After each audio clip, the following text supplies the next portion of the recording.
Hello everyone, glad to have you here. If this is your first time, don't forget to subscribe. It helps me bring you more stories like this. Now, get comfortable. It's time to dive into the story Zombie Outbreak Alcatraz. 12 hours of survival. Now let's get started. My name is Oscar Dillon and I thought I was giving my 10-year-old son Matt the best day of his life. Father and son trip to San Francisco, tickets to Alcatraz Island, the whole tourist package. Matt had been obsessed with prison documentaries lately, asking endless questions about escape attempts and life behind bars. I figured seeing the real thing would satisfy his curiosity. We caught the 8:30 a.m. ferry from Pier 33. The October morning was crisp, fog rolling off the bay, and thick sheets that made the island look like something from a ghost story. Matt pressed his face against the window as we approached, eyes wide with excitement. "Dad, do you think we'll see where they kept Al Capone?" he asked for the 100th time. "We'll see everything, buddy," I promised, ruffling his brown hair. The whole tour. The ferry docked at 9:15 a.m. About 40 tourists disembarked with us. Families, couples, a group of college kids already taking selfies. Park ranger. Janet welcomed us with practiced enthusiasm, leading us up the winding path toward the main prison building. The morning sun had burned away most of the fog, revealing spectacular views of San Francisco's skyline and across the water.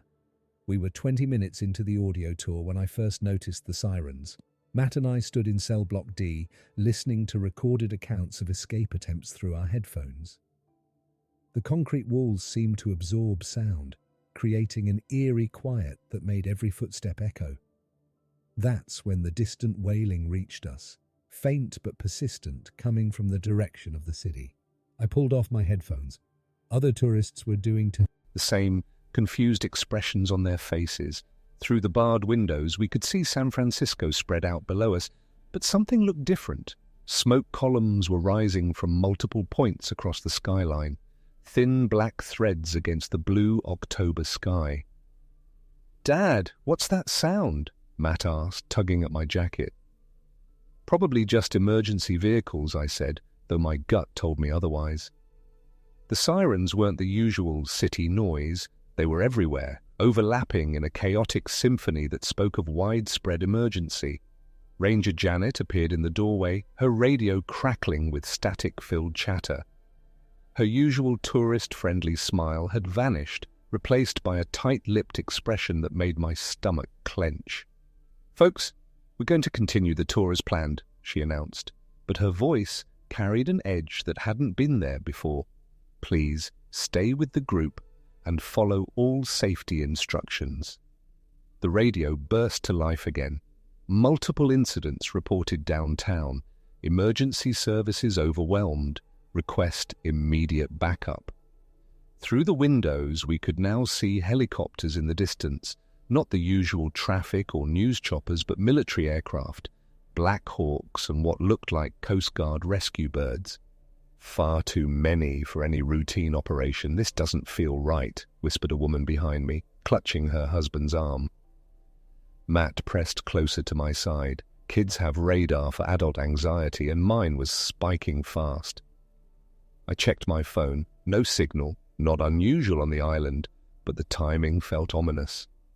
We moved through the recreation yard, past the dining hall, the tour group growing quieter with each passing minute. The audio guide continued its narration about prison life, but nobody was really listening anymore. All eyes were on the mainland, watching the smoke grow thicker and the helicopter activity intensify. By 10:30 a.m. we could hear explosions. They started as distant rumbles like thunder on a clear day, but thunder doesn't come in rapid succession, and it doesn't send shock waves that you can feel in your chest. Matt grabbed my hand, his small fingers squeezing tight. "Dad, I want to go home," he whispered. "We will, buddy, as soon as the ferry comes back." But I was starting to doubt that ferry would be running on schedule. The tour had essentially stopped. Ranger Janet was speaking urgently into her radio, while the tourists clustered in small groups, everyone straining to understand what was happening across the water. Cell phone towers must have been overwhelmed because nobody could get through, not even emergency calls. That's when the first military helicopter arrived. It was a Black Hawk flying low and fast from the direction of the Presidio. As it approached the island, I could see it was loaded with people, far more than the usual crew. The pilot circled the island twice before setting down in the recreation yard. Rotor wash kicking up clouds of dust and debris. Soldiers jumped out first, weapons ready, scanning the area with the kind of alertness that comes from real combat experience. Then came the passengers, maybe 15 people in various states of distress. Some were injured, bandaged and supported by others. All looked like they'd been through hell. A sergeant approached Ranger Janet, their conversation too distant to hear but urgent enough that I could read the body language. Janet's face went pale. Then she nodded grimly and turned toward our group. "Everyone needs to listen carefully," she called out, her voice cutting through the helicopter noise. "There's been a situation on the mainland. Ferry service has been temporarily suspended for safety reasons." "What kind of situation?" demanded one of the college kids. "A public health emergency," Janet replied, but her eyes darted toward the soldiers. "We're going to move everyone to the main cell house for safety and further instructions. Public health emergency." The phrase sat wrong in my mouth. Too clinical for whatever was causing explosions and military evacuations. Matt looked up at me with those trusting brown eyes that broke my heart. "How long are we stuck here, Dad?" "I don't know, son, but we'll figure it out." The helicopter lifted off, heading back toward the mainland, but it wasn't alone anymore. 2 more were approaching from different directions. Military birds flying in formation like they were heading into a combat zone. As we walked toward the main cell house, one of the evacuated civilians approached me. He was maybe 60, wearing a torn business suit with a bandage wrapped around his left arm. "You got family on the mainland?" he asked quietly. "My wife. She's at her parents' house in Moraine County." He nodded grimly. "Try not to think about it. That's what's keeping me sane right now." "What happened over there?" The man glanced around, making sure the soldiers weren't listening. "Started this morning around 8. People just attacking each other like animals, biting, clawing, completely crazy. The hospitals filled up fast, then the hospitals got hit too. My blood went cold. Hit how? The sick people, they weren't staying sick. They were getting up, attacking the doctors and nurses, spreading whatever this is." He touched his bandaged arm unconsciously. "I got out when my office building got overrun, caught a ride with the National Guard, but even they were getting overwhelmed." Matt was listening, his face growing pale. I put my arm around his shoulders, pulling him close. "We're going to be okay," I told him, hoping I sounded more confident than I felt. By 11:00 a.m., there were 3 helicopters on the island, and the recreation yard looked like a field hospital. More evacuees, more injuries, more frightened faces. The soldiers were setting up some kind of perimeter, positioning themselves with clear fields of fire back toward the water. That's when we heard the second wave of explosions, much closer this time. These weren't random blasts, they came in sequence, methodical, like controlled demolitions. Through the cell house windows we could see new fires erupting across San Francisco. The Bay Bridge was obscured by smoke, and emergency sirens had become a constant backdrop. "They're destroying the bridges," one of the evacuees said matter-of-factly. "Standard containment protocol, isolate the infection zone." Infection zone. The words hung in the air like a death sentence. Matt tugged at my sleeve. "Dad, what's an infection zone?" Before I could answer, a new sound cut through the chaos. The distinctive whop-whop of another helicopter. But this one was different. Smaller civilian, flying erratically like the pilot was fighting to maintain control. It was a rescue chopper, Coast Guard colors, but something was wrong. The aircraft swayed and dipped as it approached, barely maintaining altitude. Through the cockpit windows I could see movement, struggling figures, like there was a fight happening inside. "That bird's in trouble," called one of the soldiers. "The helicopter was coming in too fast, too steep." At the same time, one of the military Black Hawks was lifting off from the recreation yard. The two aircraft were on a collision course, and neither seemed able to change direction. "Get down!" someone screamed. I tackled Matt to the ground, covering him with my body as the two helicopters collided directly above us. The sound was devastating.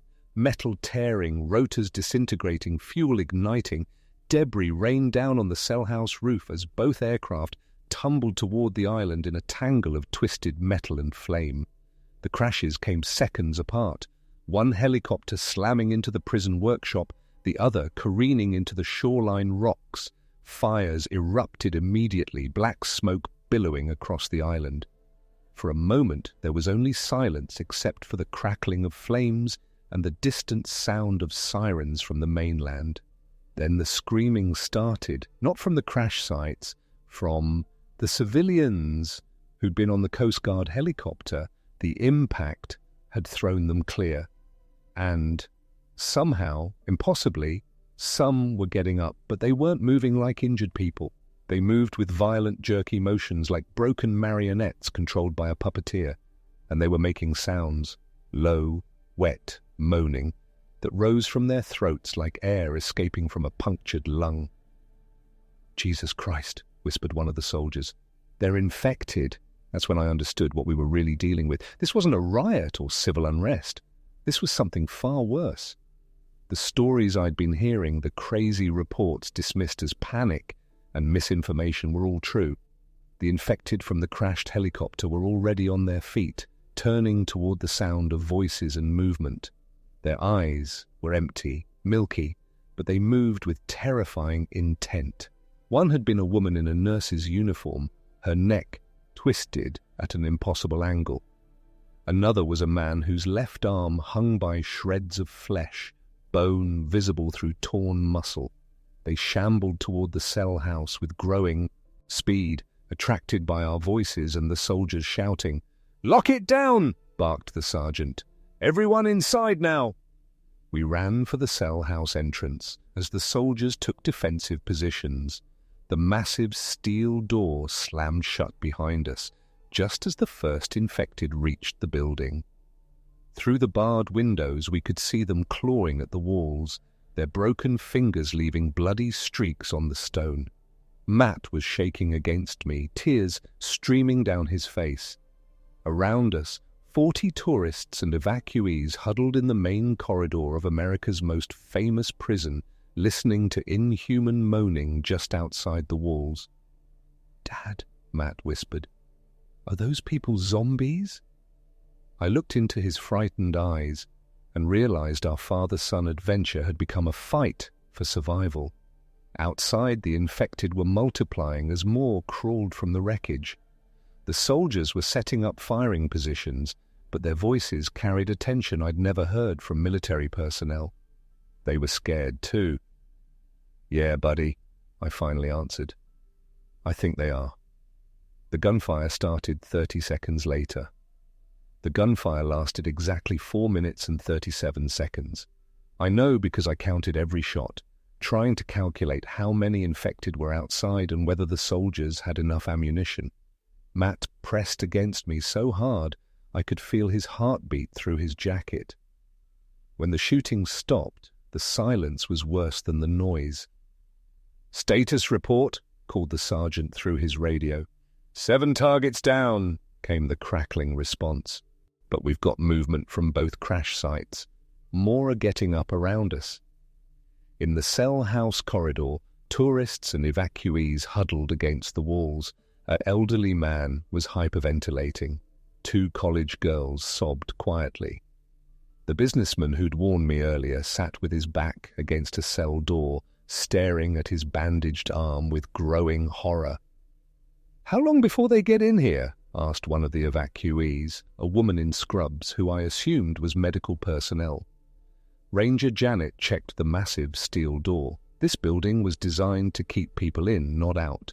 The windows are barred, the door is solid, but she trailed off, not wanting to voice what we all knew. If enough of those things pressed against the barriers, something would eventually give. That's when we heard the sound that made my blood freeze. Metal scraping against stone.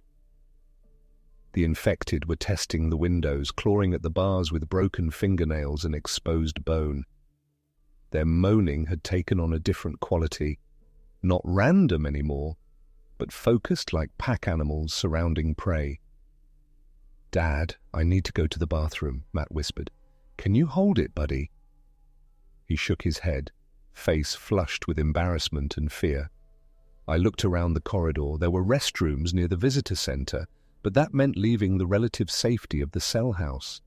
Through the barred windows I could see infected, wandering the recreation yard in jerky, aimless patterns drawn by sounds and movement. "Ranger Janet," I called softly. "Is there a restroom in this building?" She pointed toward the far end of the corridor. "Staff facilities, but you'll need to cross the central rotunda. Stay quiet." I took Matt's hand, and we crept down the hallway, past cells that once held the country's most dangerous criminals. The irony wasn't lost on me. We were hiding in the same spaces where murderers and bank robbers had lived. Only now the monsters were outside trying to get in. The rotunda was Alcatraz's most iconic space. 3 tiers of cells rising in a circle with catwalks and stairs connecting each level. Normally it was filled with tourist chatter and camera clicks. Now it was tomb silent except for our footsteps and the distant moaning from outside. We were halfway to the restroom when I heard the glass break. It came from the second tier, a window giving way under the pressure of multiple infected bodies. Shards tinkled to the concrete floor as grey, bloodied hands reached through the opening, followed by arms, shoulders, and finally entire bodies tumbling through the gap. "Run!" I whispered to Matt, then louder as more infected poured through the broken window.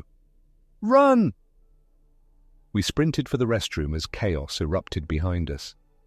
The infected who'd fallen from the second tier were getting up, some with bones clearly broken but still moving with that horrible mechanical persistence. They turned toward us, mouths hanging open, emitting wet snarls. I shoved Matt into the restroom and slammed the door, throwing the bolt just as something heavy crashed against the other side. The door was solid wood with a steel frame. It would hold, but not forever. "I'm scared, Dad." Matt sobbed. "I know, buddy. Me too." Through the thin gap under the door I could see shadows moving back and forth, multiple infected drawn by our scent and the sound of our breathing.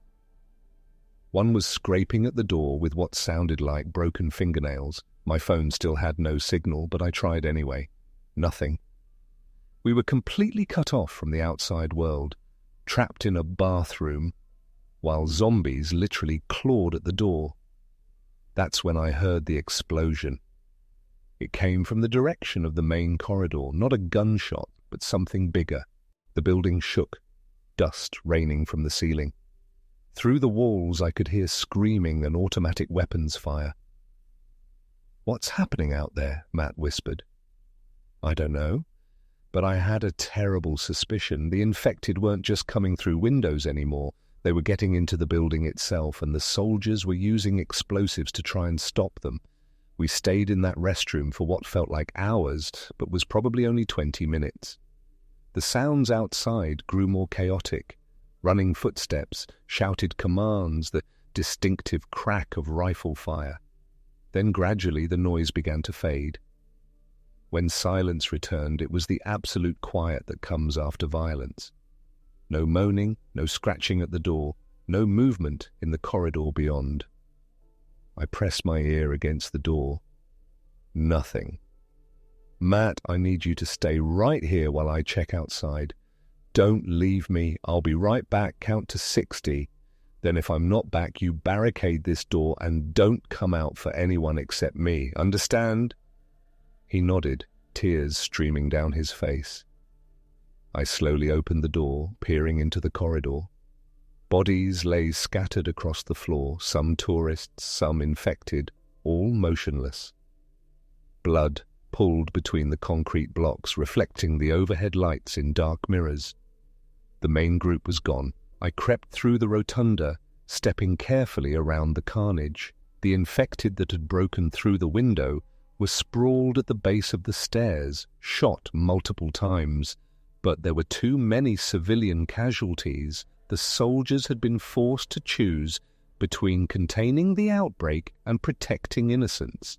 They'd chosen containment. I found 3 survivors huddled in cell 42, the same cell where Al Capone had been held, an elderly couple named Frank and Betty, and a teenage girl named Emma, whose parents hadn't made it out of the corridor. "Where is everyone?" I asked, Franz. Enke pointed toward the prison's administrative section. The soldiers moved whoever was left to the warden's quarters, said it was more defensible. How many made it? Maybe 15, 20 people total. Out of 40 tourists and 15 evacuees, less than half had survived the first hour of actual contact with the infected. I retrieved Matt from the restroom, and we joined the small group in Capone's cell. Through the barred window, we could see the recreation yard was now swarming with infected. More had crawled from the helicopter wreckage, and others seemed to be washing up on the shoreline, probably from San Francisco, drawn by the sounds of gunfire. "They can't swim," Emma observed. "They're just walking along the bottom of the bay." The thought of zombie hordes walking across the ocean floor to reach us was beyond horrifying. By 3 p.m., we'd established a routine of sorts. Frank, who'd been a construction foreman before retirement, had identified the strongest defensive positions in our section of the building. Betty, a retired nurse, was treating minor injuries with a first aid kit Emma had found in the gift shop. Emma herself, despite losing her parents, had proven remarkably good at staying quiet and spotting infected movement through the windows. Matt hadn't spoken since leaving the restroom. He sat pressed against me, watching everything with those wide brown eyes that had seemed too much for a 10-year-old. That's when we heard the voices, not moaning or snarling, but actual human speech coming from the direction of the prison hospital. Male voices, coordinated, moving with purpose. "Military," whispered Frank. I listened carefully. The cadence was right. Short, clipped phrases, tactical communication. But these weren't the same soldiers who'd evacuated the main group. "Help!" Betty called out before I could stop her. "We're over here!" The voices stopped, then footsteps approaching fast but careful. 3 figures appeared in the rotunda, wearing military fatigues and carrying assault rifles. But these weren't regular army. Their gear was too specialized, their movement too precise. Special forces, maybe, or Marines. The leader was a woman in her 30s with sergeant stripes and eyes that had seen combat. Behind her, 2 younger men with the lean, alert look of career soldiers. "Civilians?" the sergeant asked, lowering her weapon slightly. "5 of us," I answered. "You with the group that went to the warden's quarters?" She shook her head grimly. "We're what's left of a reconnaissance team. Landed on the North Shore 2 hours ago to assess the situation. Found the other survivors barricaded in the administrative building, but," she paused. "Position was overrun 20 minutes ago. The infected broke through the windows on the first floor." My heart sank. "All of them?" "We extracted 3 people. Everyone else." She shook her head. "So, out of 55 people who'd been on Alcatraz when the outbreak began, maybe 8 of us were still alive." "What's the situation on the mainland?" Frank asked. The sergeant's expression darkened. "San Francisco is gone. Oakland, Berkeley, most of the East Bay. The infection spread faster than anyone predicted. Militaries pull back to establish a perimeter at Sacramento, but even that's not holding.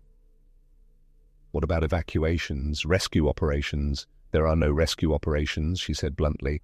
Every available aircraft is being used to move essential personnel and government officials to secure locations. Civilians are on their own.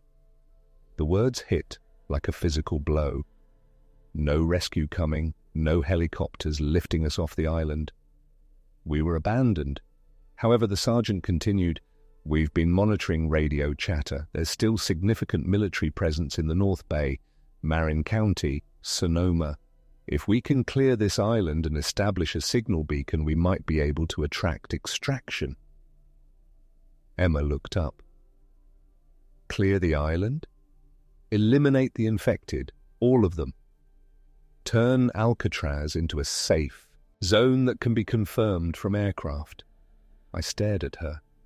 There are dozens of those things out there, maybe more coming from the mainland. 43, said one of the younger soldiers.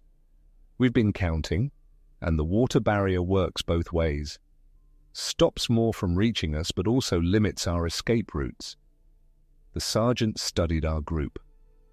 An old construction worker, a retired nurse, a teenage girl, a terrified father, and his traumatized son.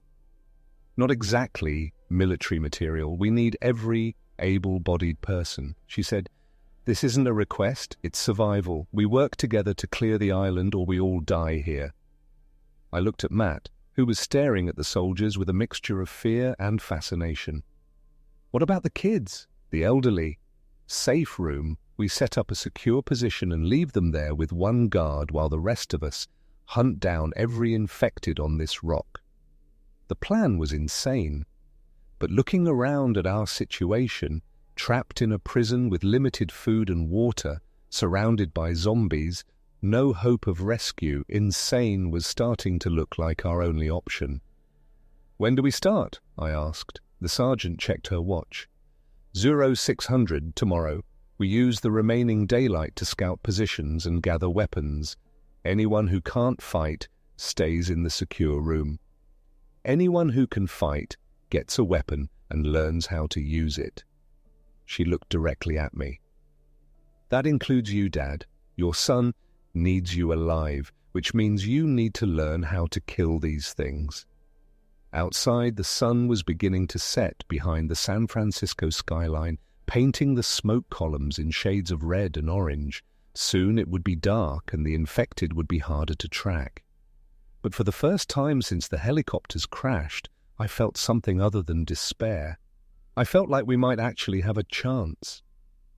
The night before our assault, I barely slept. Matt curled against me in the makeshift safe room we'd established in the prison library, the most defensible position with only one entrance and thick stone walls.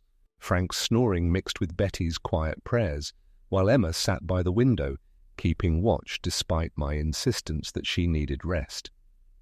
The military team had spent the evening mapping infected positions and planning our sweep. 43 confirmed hostiles scattered across the island, with unknown numbers potentially hiding in buildings we hadn't cleared. "Dad," Matt whispered in the darkness. "Yeah, buddy. Are you really going to fight those things tomorrow?" I pulled him closer. "I have to. It's the only way to keep you safe. What if you don't come back?" The question I'd been dreading. Then Frank and Betty will take care of you until help arrives. But we both knew help wasn't coming. Not anymore. At 0545, the sergeant shook me awake. Outside the library windows, dawn was breaking grey and cold over San Francisco Bay. The city's skyline was barely visible through the smoke that still rose from a dozen different fires. "Time to move," she said quietly. I kissed Matt's forehead, promising to be back by lunch. The lie came easier than I expected. Our hunting party consisted of 5 people. The sergeant, her 2 soldiers, Frank, and myself. Betty would stay with the kids, armed with a pistol and strict orders to shoot anything that came through the door that wasn't one of us. The sergeant had divided Alcatraz into 6 sectors, working from south to north. We'd already cleared the main cell house and administrative areas during yesterday's fighting. Today meant the old workshops, recreation areas, and the treacherous North Shore where infected kept washing up from the mainland. Remember, she briefed us one final time, headshot only. Infected don't feel pain, don't get tired, don't give up. You put them down or they put you down. No middle ground. She handed me a Glock 19 and 3 magazines. Ever fired a weapon before? Hunting rifle when I was a kid. Nothing like this, point and squat, as a. Don't jerk the trigger and don't hesitate. The moment you see movement that isn't one of us, you fire. Frank got a shotgun, which the sergeant said was more forgiving for inexperienced shooters. The soldiers carried assault rifles with enough ammunition to fight a small war. Looking at our little army, I wondered if it would be enough. The first sector was the old prison workshops, a long, narrow building where inmates had once manufactured furniture and license plates. Now it was our most dangerous unknown. Infected could be hiding in any of the dozen rooms, and the narrow aisles between machinery would limit our movement. We entered through the main door, moving in formation. The sergeant went first, rifle raised, followed by her soldiers, then me, Frank, bringing up the rear. Our footsteps echoed off concrete floors that hadn't been cleaned since the evacuation began. The first room was empty, just industrial equipment and overturned chairs. The second held infected clothing scattered across workbenches, dark stains I tried not to think about. We were checking the carpentry section when we heard the sound. Not moaning or snarling, but human crying. It came from the metalwork area at the far end of the building. Quiet, desperate sobbing that cut through the morning silence like a knife. The sergeant held up her fist, stopping our advance. "Could be survivors," Frank whispered. "Could be bait," one of the soldiers countered. "Infected sometimes make sounds that seem human." The sergeant considered for a moment. "We check it out, but weapons ready." The crying grew louder as we approached the metal working section. Behind an overturned workbench, we could see a figure huddled in the corner. A young woman in Park Service uniform, maybe early 20s, holding her left arm against her chest. "Help me," she called when she saw us. "Please, I've been hiding here all night." The sergeant examined her position, trapped behind heavy machinery. No obvious escape route. "What's your name?" "I work maintenance for the Park Service. Got separated from the main group yesterday." "Are you injured?" The woman hesitated, then slowly extended her left arm. Deep bite marks ran from her wrist to her elbow. The flesh torn and already showing signs of infection. Black veins were spreading from the wounds like ink and water. "It happened maybe 6 hours ago," she said, voice breaking. "I fought it off, killed it with a wrench." But she looked down at the wounds. "I know what this means." Frank stepped forward. "We can treat that. Betty knows first aid. We have medical supplies." The sergeant grabbed his arm, stopping him. "No, you know we can't." "She's not infected yet," I protested. "Look at her. She's talking, thinking clearly." "The incubation period varies," the sergeant said coldly. "Could be hours, could be minutes, but it's inevitable." The woman pressed against the workbench. "Please don't leave me here. I don't want to die alone." The moral weight of the moment crashed down on me. This was someone's daughter, maybe someone's girlfriend, a living, breathing human being who'd done nothing wrong except be in the wrong place when hell broke loose. "We can't just abandon her," I said. The sergeant's expression didn't change. "Yes, we can, and we will." She turned to leave, but the woman's voice stopped her. "Wait, I have information about the outbreak. I was in the communication center when the first reports came in. That got the sergeant's attention. What kind of information? The infection didn't start in San Francisco. Started on a cargo ship in Oakland Harbor 3 days ago. The CDC has been tracking it, trying to contain it. They have protocols, safe zones, evacuation procedures. Where? Naval bases, military installations with existing security infrastructure. If you can get there, the woman's voice was getting weaker. The infection was spreading faster now, the black veins reaching toward her shoulder. The sergeant looked at her, watched then back at the woman. How much time do you think you have? I don't know. Maybe an hour, maybe minutes. I can feel it changing things inside me. For the next 20 minutes, the sergeant questioned the woman about everything she knew. The infection's origin, government response protocols, the location of potential safe zones. I stood guard, trying not to think about what would happen when the interview was over. The woman was in the middle of describing CDC evacuation procedures when she suddenly stopped talking. Her eyes went unfocused, and she began making a low, guttural sound in her throat. "Time's up," the sergeant said quietly, drawing her sidearm. "Wait," I grabbed her arm. "Maybe she's just—" The woman slammed against the workbench with inhuman strength. Her face twisted into something that was no longer human. The intelligence was gone from her eyes, replaced by a mindless hunger that made my skin crawl.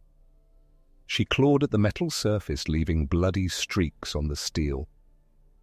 The sergeant pushed me aside and fired 3 shots. The woman's body crumpled to the floor, finally still. "That's what mercy looks like in this world," the sergeant said, holstering her weapon. "Remember that." The rest of the workshop sweep turned up 2 more infected hiding in storage areas and a tool room full of potential weapons we couldn't carry. By ZO 800, we'd cleared the entire building and moved on to the recreation yard.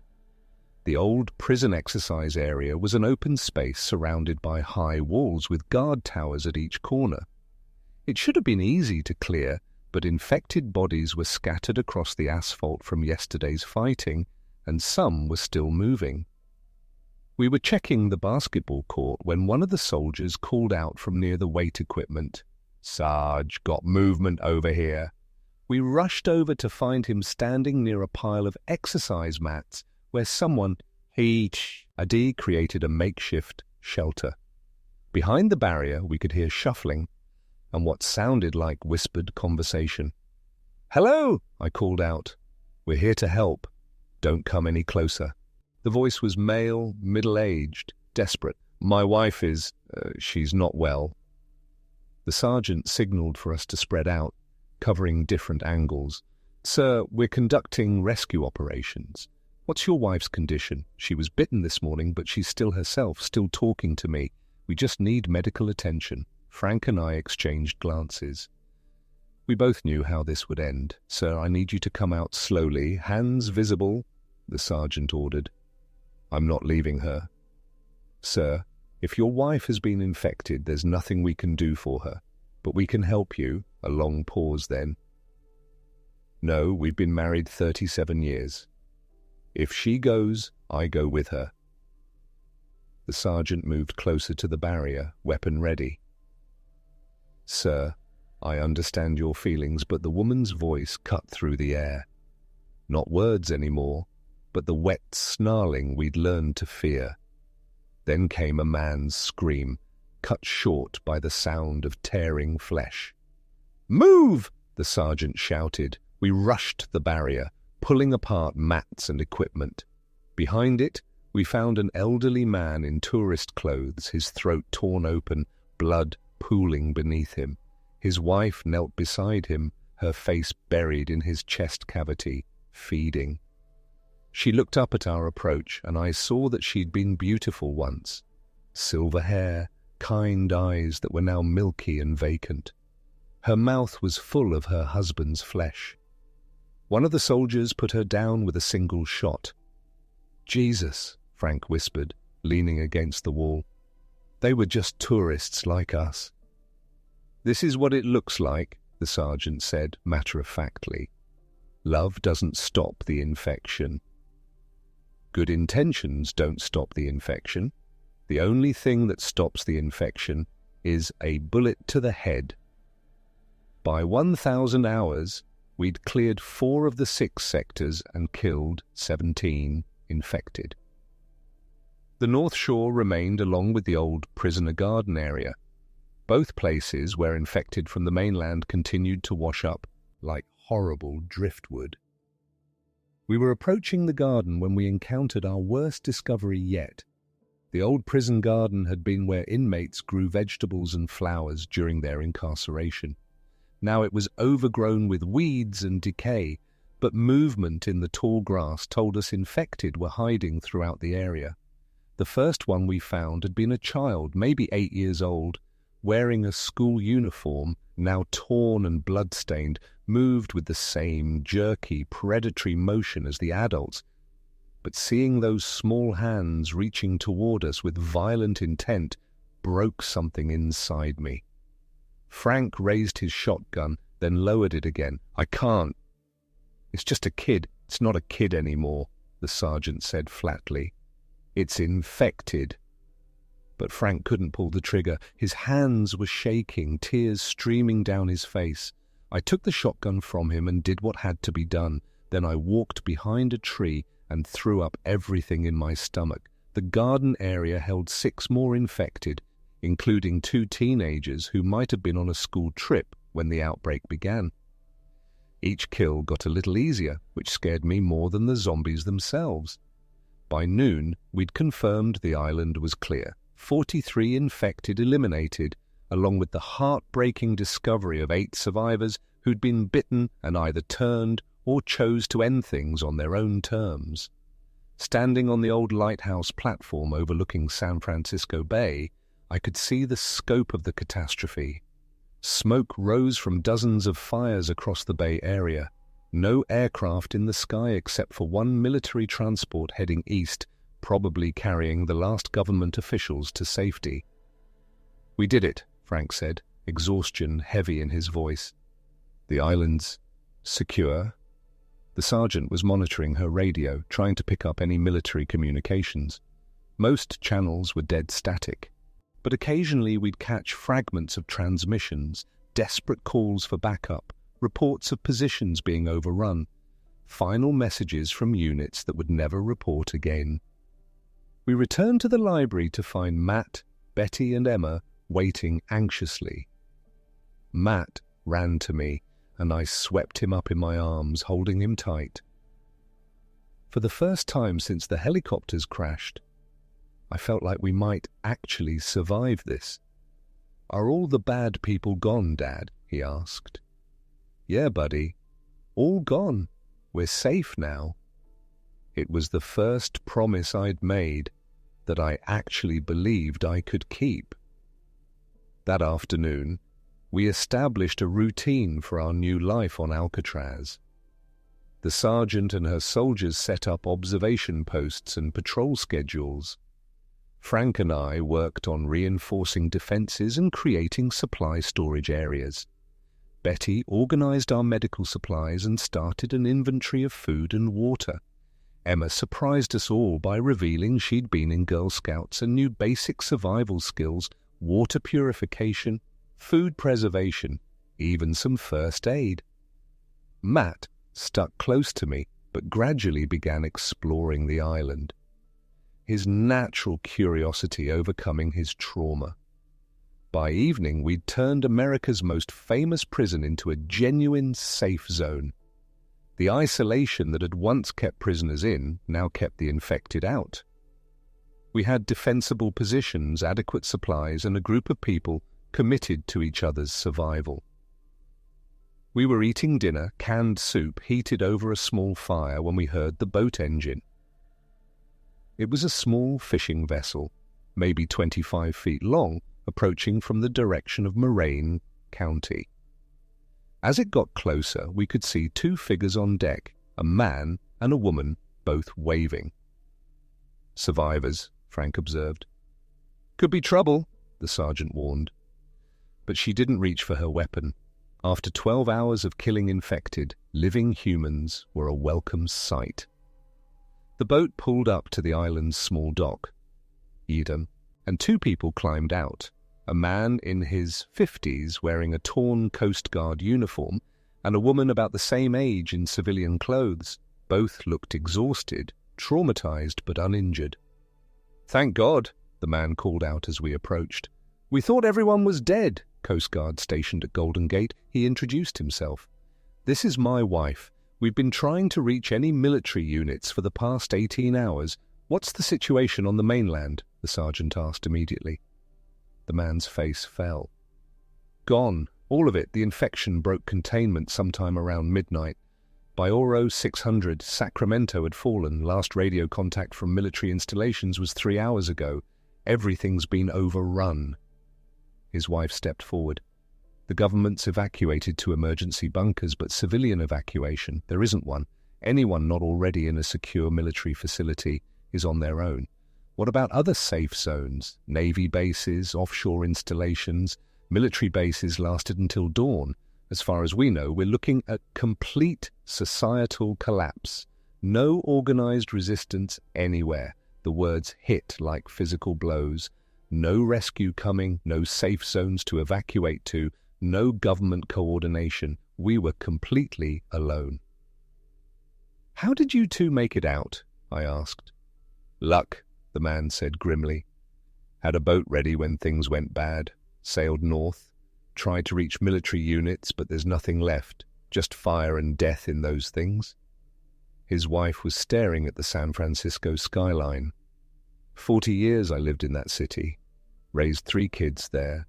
Buried my parents there. Now it's just gone. We offered them food and shelter, and they accepted gratefully. As night fell, our little group of survivors sat around the fire, sharing stories and trying to process what we'd learned. So what now? Emma asked. Do we just stay here forever? This island can support us indefinitely, the sergeant said. Fresh water, defensive positions, isolation from the infected mainland. We could build a real community here. What about other survivors? Frank asked. People might still be out there. Radio transmissions, Betty suggested. If we can broadcast our location, let people know there's a safe place here. The Coast Guard man nodded. I've got radio equipment on the boat. We could set up a beacon. Let any survivors know Alcatraz is secure. Matt looked up at me from where he sat by the fire. Dad, are we going to live here now? I looked around at our group. 8 people who'd become family through shared trauma and mutual dependence. Then I looked at the mainland where fires still burned and unknown numbers of infected wandered through the ruins of civilization. But somewhere in that wasteland was my wife. She'd been at her parents' house in Marin County when this started. She could be alive, hiding, waiting for rescue that would never come. Yeah, buddy, I said, ruffling his hair. This is home now, at least for a while. But even as I said it, I knew it wasn't true. Not for me. The next morning, the Coast Guard man's radio crackled to life with a weak signal from Marin County. A woman's voice calling for help, saying she was trapped, but uninjured. The transmission was broken, filled with static, but I caught enough to recognize the location. My in-laws' neighborhood, the same area where I'd last spoken to my wife.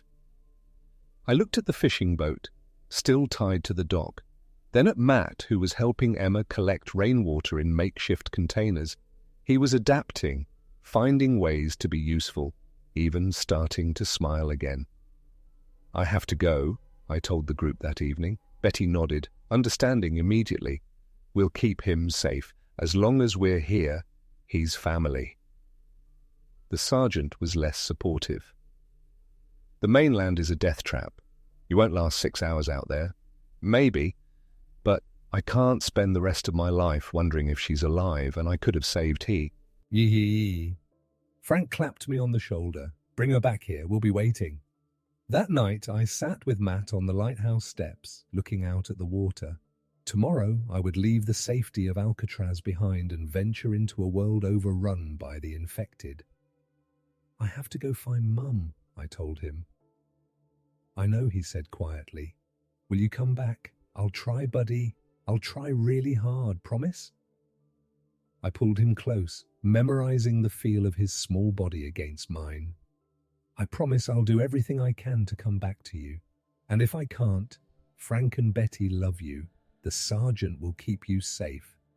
This island is your home now, and these people are your family. The next morning, I loaded the fishing boat with supplies and weapons. Matt stood on the dock with the others, trying to be brave.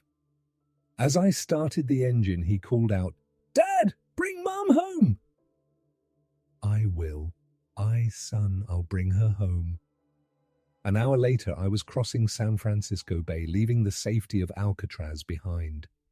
The mainland loomed ahead, burning and broken, crawling with the infected. But somewhere in that hellscape was my wife, and I was going to find her.